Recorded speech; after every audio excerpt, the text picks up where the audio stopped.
Hello everybody and welcome back to another episode of Microsoft Flight Simulator 2020, and this is my first impressions of the Cessna-182 by Carenado, take 2. I initially did a video of this, as you guys some of you probably know. I took it down already. You guys did not like that it was at a night flight. It wasn't meant to upset anybody. It was just, I thought it'd be something different. I was more interested in portraying how the aircraft felt and whether or not the flight experience was enjoyable. So I just thought a night flight might be kind of cool, something different. But again, guys, don't ever hesitate to say those comments. If you don't like it, I say this to everyone, especially in my DCS videos. If you guys don't like it, let me know, and I'll change it. I mean, I'm doing this for you guys, and if you're not enjoying it, then that defeats the purpose. So here we go. So I have flown her once before, but we're going to sort of treat it like it's a brand new experience. Actually, let's go back out into the external views. I'm just going to use the standard external here so that way we can see it. The graphics of it are absolutely, the textures were well done. There's no broken textures. The reflections and PBR in it is phenomenal. There's no gaps in any of the adjoining areas. You can see the reflections beautifully on the bottom of the paint there underneath the red. That nose cone just looks gorgeous. She's absolutely just perfectly well done, right down to, you can see where the cargo doors are and everything. So I'm really impressed by the textures and the way she looks. Getting into the seat here, there's a few other spots. You can see some of the blemishes here on the windshield, down over here again, so you see a little wear and tear on it. Same thing on the windows. Both doors open, both windows open. Do not forget to close your windows on takeoff, or do not open them while you are in the air, or you will get you'll crash the aircraft. Essentially, it will tell you that you have overstressed the surfaces of the aircraft and have to restart. So just keep that in mind. Not a way to be silly. I left this one open on accident during takeoff, and as soon as I didn't even get the wheels off the ground, and it gave me a restart error. Now, to start the aircraft, if you want to do it yourself, right now there is a bug where on the first attempt you cannot do it manually. You have to let the computer do it. And what I mean by that is, what we're going to do is we're going to hit Control and E for echo on our keyboard. Let the engine get started. Once the engine's started, we'll go ahead and shut everything right back off again. So we're just going to come over here. I hate how sensitive this is. There we go. Alright, and shut everything right back off again. Doesn't matter what pattern you take to do so. You just want to make sure everything's back at its default condition. We can get the controls out here, and it looks like everything is pretty much set. We can set that out, pull that out. This is basically how you step into the plane. And then from here, as long as you have started it once, then you can go back to default, and then the next attempt, when we try to, the aircraft will start. Okay, so let's go ahead and do that. We're just going to go to battery on here. We're going to go, we shouldn't need to prime the fuel pump in a 182, so we're just going to go ahead and go full mixture here. We're going to go full prop here. Let's crack that throttle just a little bit, about 1/4 inch. And let's bring the starter over. And boom, we've got a live aircraft. Okay, now we can bring up the alternator, set up bus 1 and bus 2 for the avionics. Set our takeoff to trim. Now, the nice thing about the trim in this aircraft compared to the default aircraft is if you just tap the trim, you actually get some decent movement out of it. That's one thing I hate about the default planes, is that just tapping the trim, if you want just a little bit of trim, it's really hard to get just that little notch that you're looking for. I got to turn those tooltips off. They're driving me crazy. And then if you hold it, it still moves fast, but it's not ridiculous. Like, it's still enough where you can maintain control, and then just tap it through right to where you want, and it's reasonable. Let's go ahead and set this up here. Let's bring our zoom in here. All right. The engine sound is a little lawnmower-ish. A lot of people were pretty upset with it. I'm not quite as upset as some. Yeah, it doesn't sound quite as good as it could, but let's go ahead and bring that standby battery up. Let's turn our beacon light on and our nav light on. We should have turned the beacon on before we started the plane, but I'm not going to be following ATC protocol, using the radios, all that good stuff today. Today I'm just going to fly the plane. And that's what I did in the last one, but unfortunately I did it at night, and that upset some people. And please don't take offense to that. I genuinely meant what I said. I want to know those kind of things. Let's open the cowl flaps up until we get airborne. Help keep everything nice and cool. Alright, we don't need the taxi light today, so we'll go ahead and bring our yokes back up. Let's go ahead and release the parking brake. And let's get taxiing out and give you guys an idea of how she feels. Why are we rolling? Where's my throttle at? Stop. Okay. We should not be rolling it. Okay, there we go. Sorry, my throttle apparently was moved a little forward. Like my physical throttle was. Alright, let's set the mixture up a little bit here. Alright, and let's add some power. Let's pull that mixture back a little bit. There she goes. Let's start taxiing around. Let's watch that wing. Ooh, that was close. Another thing with the cameras, so the down cameras work if you're using the default buttons. They work great. The left window works amazingly well. No problems there. The right window, however, does something a little weird. So if you try to go to the right window over here, when you push the button, not only do you end up out the left window, but you are literally out of the plane. Not sure what that's about, not sure if there's a way to fix that, but interesting view to say the least. But let's go ahead and get back up front. Alright, let's go ahead and taxi back out.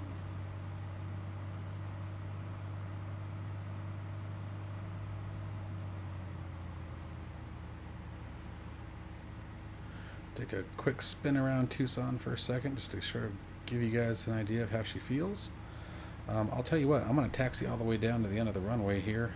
We're going all the way down to Alpha at 11 left, and then once we get down there, I'll come back to you guys.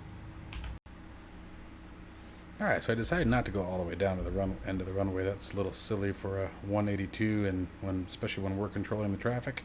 So I'm just going to go ahead and get us rolling here. We're going to go ahead and go full power here. Looking for 2,300 on the RPMs. Oh, and I actually wanted 10 degrees flat, so I just put those down.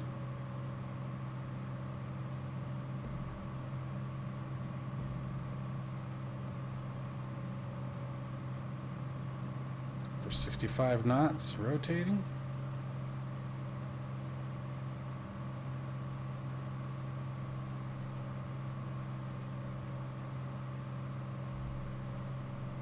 Alright, flaps up.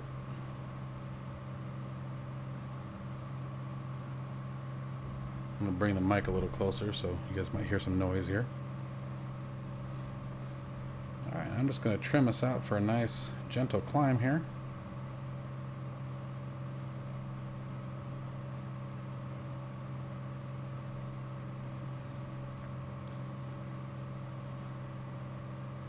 You can see beautiful Tucson, Arizona.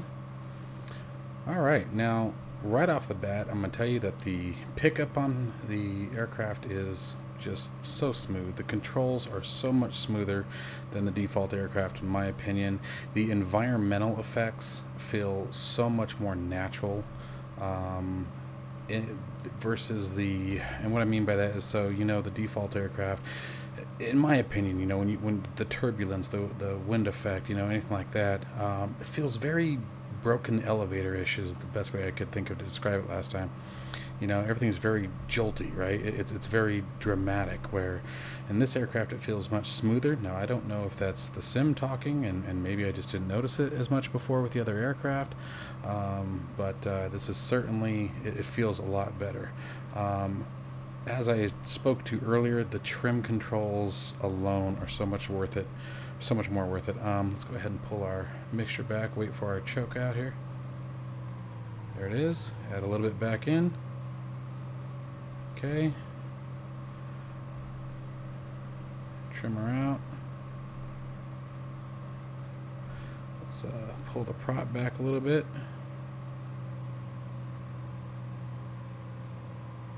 There she goes. All right. If you guys are interested, we'll go ahead and take a peek outside at her.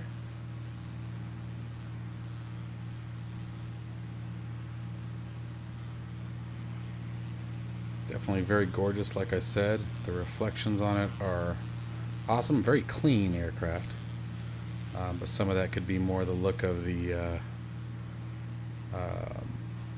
reflections and everything in the graphics settings. So, but you guys can see sort of how she's bouncing around. It looks very natural. It doesn't look near as simulated, if you will. I guess it doesn't. It doesn't look as fake to me. So I'm really impressed with it. For $29.99, I'm pretty stoked, and it's certainly worth it in comparison to, the default Cessnas. Not to say they're horrible. They're not what I prefer. I love the dirt and grime on the surfaces. Like even right there. I mean, clearly that carpet right there needs to be vacuumed. So they actually make it look like the aircraft was used, which is nice to see. But even looking out the back window there, I mean, just no texture loss, nothing. I mean, they really did a great job all the way around. And I'm sure that whole issue with the startup will be addressed pretty quickly. But so far, this is my second time up in her, and I love it. It's a fun little aircraft. The nice thing about the 182 is she's got quite a bit more power than the 172, definitely than the 152. The 152 you might as well be flying a scooter, which it's not to shoot it down. I get it. You got to start somewhere, and it's a good little trainer. Don't get me wrong, cheap little plane, but I'm spoiled. What do you want? So let's go ahead and take a quick spin out here to the right, or to the left, excuse me, and we can take a look at AMARC for anyone who's interested, which is also known as the boneyard or the storage yard. And actually, before we do that, let's take a look over here real quick at Pima Air and Space Museum. Should be it right down there. Let's see. Oh no, that's oh yeah, there we go. So there's Tucson Electric Power. Back there, the junkyards. Yeah. So this should be. Let's see here. I don't know if that's the Air Museum. No, I think we need to go further for the Air Museum. Let's go take a tour out the Air Museum, fly around for a little bit.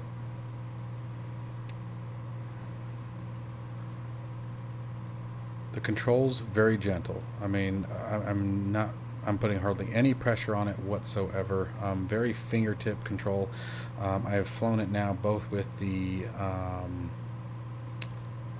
Thrustmaster Warthog, this flight stick, as well as the Honeycomb Alpha yoke. By the way, I'm sure some of you saw the Honeycomb Bravo throttle quadrant has finally started being released. The pre-sale was yesterday. Congratulations to any of you who might have got it. I tried. It opened up at 1 o'clock Pacific Standard Time, and by 1:03 they were sold out. So it was pretty amazing. Alright, let's see what we got over here. So there's Davis Monthan. Let's take a tool around here for a second.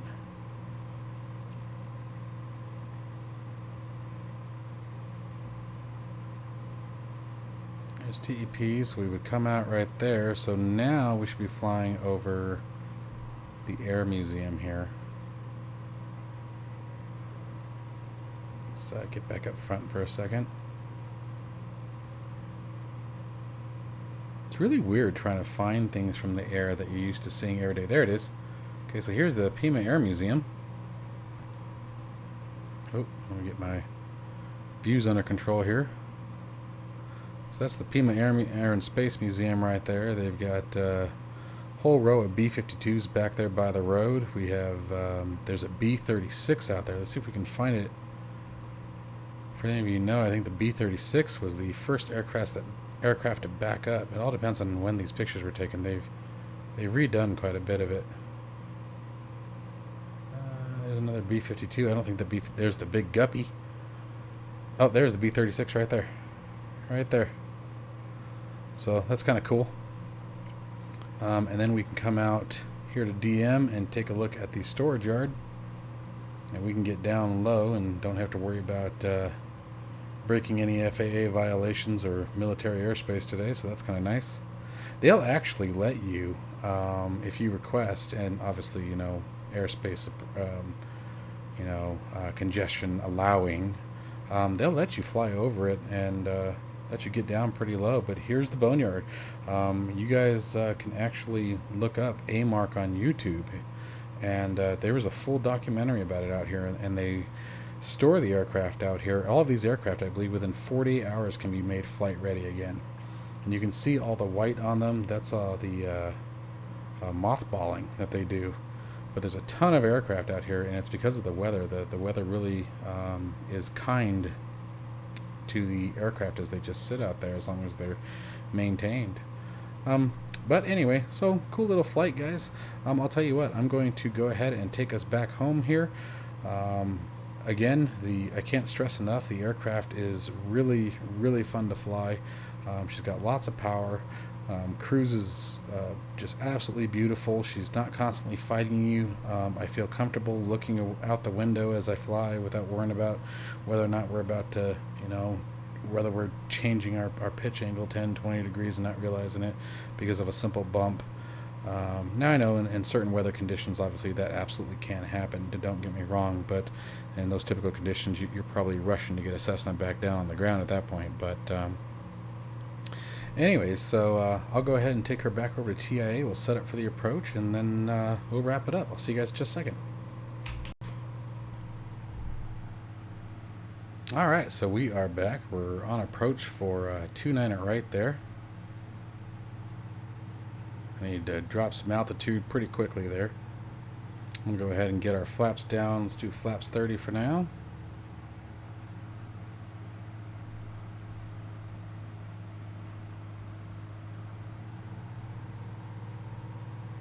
We're above 80 knots for the moment.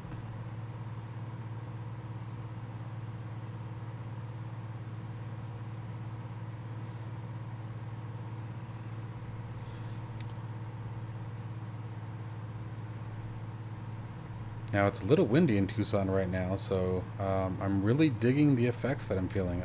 They are absolutely to be expected. It's a little bouncy outside right now, that's for sure. I am descending rather fast. That is intentional. Like I said, we're a little high.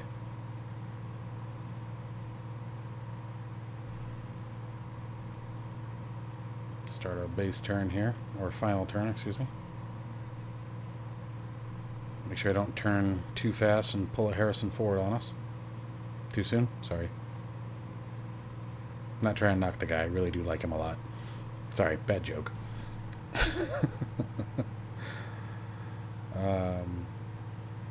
Go ahead and line her on up. We'll go full flaps.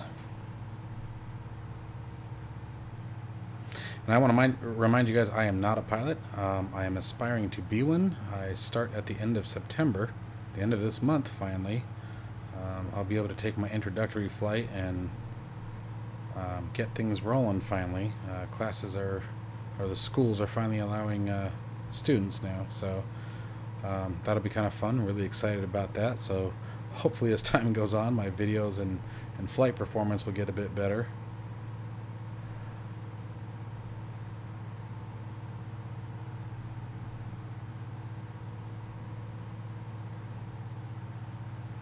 She's very easy to maintain. The control inputs that you give it make sense. I don't feel like I'm overcorrecting it. I don't feel like I'm having to oversteer it to get what I want.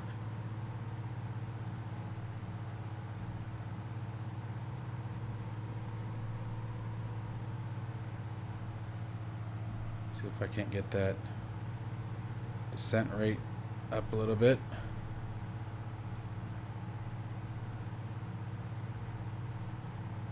And power off. Ooh, that was weird.